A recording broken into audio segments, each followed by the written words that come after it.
Crésus, la radio qui vous aide.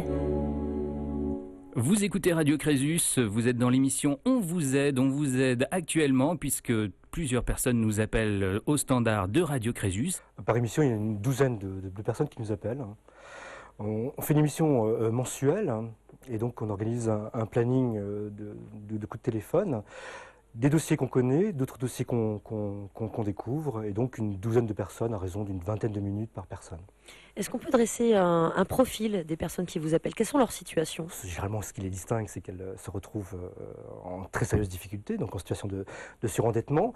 Mais vous pouvez avoir des personnes qui sont diplômées, qui ont créé les entreprises, comme des personnes qui sont en situation de recherche d'emploi.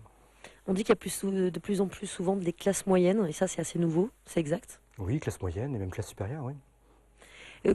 Quelles sont les réponses que vous arrivez à leur apporter? Qui sont les gens qui animent les émissions avec vous? Nous avons deux juristes qui nous accompagnent, Cathy Neubauer et Michel Knoll, et qui répondent effectivement à chacun des cas de figure qui leur sont soumis. Il n'y a aucune complaisance de leur part. Il ne s'agit pas de s'apitoyer sur les sorts, mais d'apporter des solutions véritables. Et les solutions véritables, elles prennent quelle forme alors? C'est un accompagnement par rapport à un dossier, ça peut être de l'ordre de l'administratif, du juridique. Parfois, il s'agit simplement de les booster un petit peu, parce que ces personnes se retrouvent au fond du gouffre et ont vraiment envie à un moment ou l'autre d'en sortir la tête. On conserve l'anonymat des personnes qui sont interrogées, on les appelle par un prénom qui est fictif. Ce qui est surtout important à l'issue des entretiens pour nous, c'est qu'on sent le sourire de la personne qui voit le bout du tunnel. Ça, c'est vraiment essentiel et c'est un très joli moment radiophonique. Crésus, la radio qui vous aide.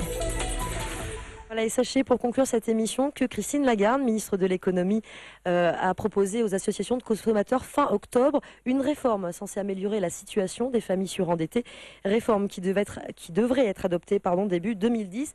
Selon l'ombre au tableau, pour les associations de consommateurs justement, il n'y aura pas d'interdiction du crédit revolving, ni non plus de constitution d'un fichier dit positif censé recenser tous les crédits contractés en France. C'est la fin de cette première partie de C'est vous sur 20. Merci de nous suivre comme tous les soirs. Dans quelques instants, la soirée continue sur